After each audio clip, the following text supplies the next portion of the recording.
The escape. The moons of Saturn light my path as I creep from my tower in the royal palace. I cannot afford to be caught tonight. Tears stream silently down my face as I quietly abandon everything I have ever known. The sounds of tinkling glasses and drunken laughter fill the air. Crowds in both the upper and lower cities cheer with full hearts, raising their voices in celebration. The entire land is drowning in joy. And yet, my heart lies shattered in a million pieces. My great father, my rock, my king, has betrayed me in the worst possible way. I am the crown princess of Saturn, yet I have never felt so powerless. The music swells higher, louder, as more and more citizens join the revelry.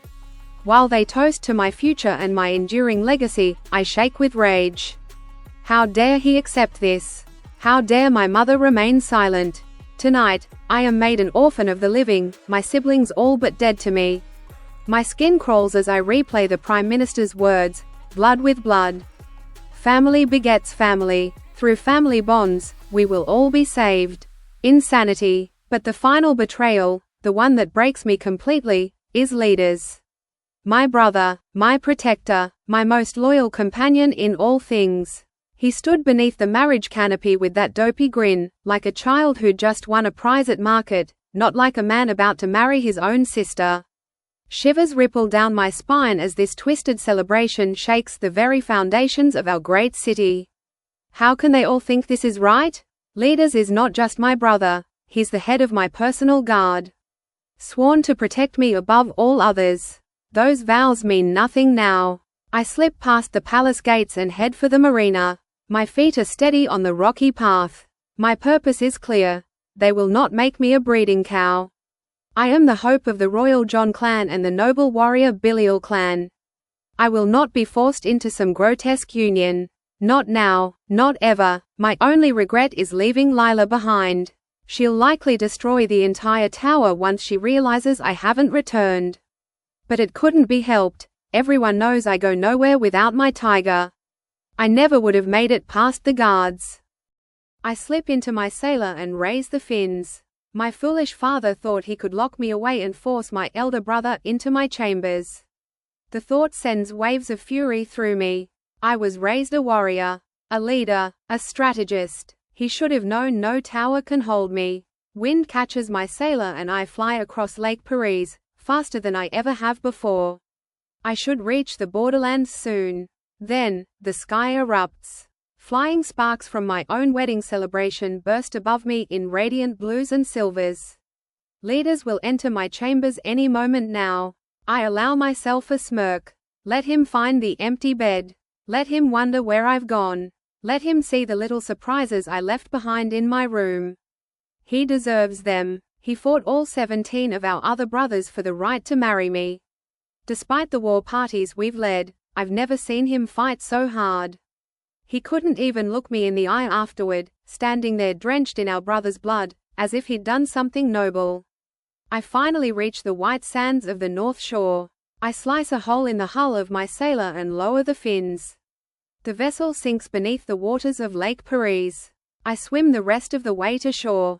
The war sirens begin to wail in the distance. They've discovered my escape.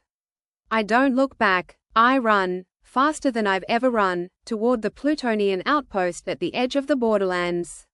Most people think it's just a domed ruin.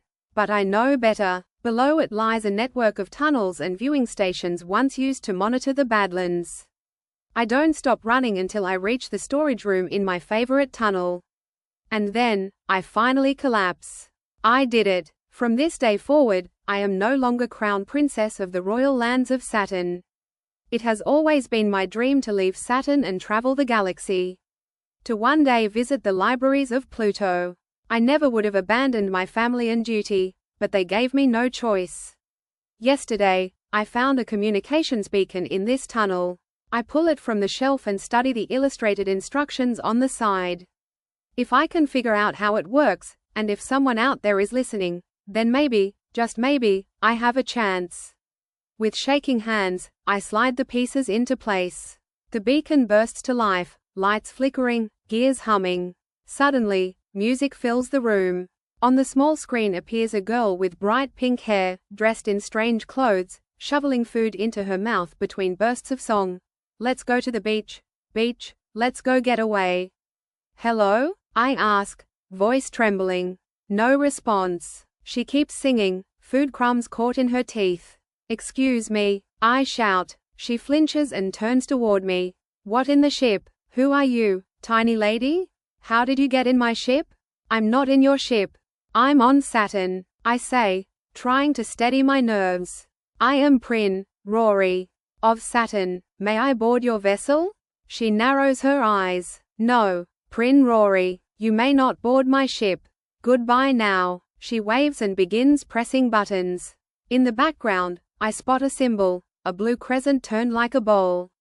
I recognize it from the old books. She's an Amazon pirate. I have treasure, I say in a sing-song tone. She freezes. Her smile grows. What was that, Prin Rory? It's just Rory. And I said, I have treasure. I pull out a box of diamonds I stashed here long ago. They make the best tools, and they're prized across all worlds. Another thing I learned from the old texts. Okay, Prin, you got a deal. I'll be there in 2 days. Stay put. Be ready at sunrise. We don't wait. Saturn's a nasty place. I blink. Nasty? I scoff. I've never heard anyone describe my home like that before. Goodbye now, Prin. See you soon. And with that, the transmission ends. Now I stand alone in the cold storage room, fear and doubt creeping into my mind.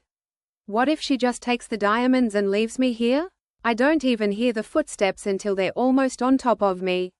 Little one, says a familiar voice. My mother. I spin around in disbelief.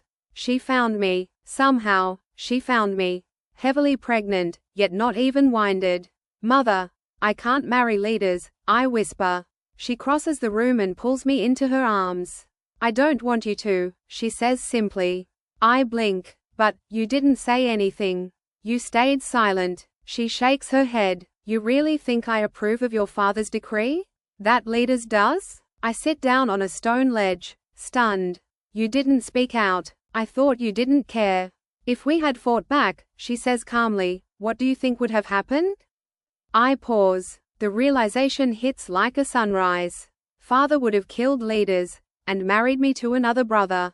She nods.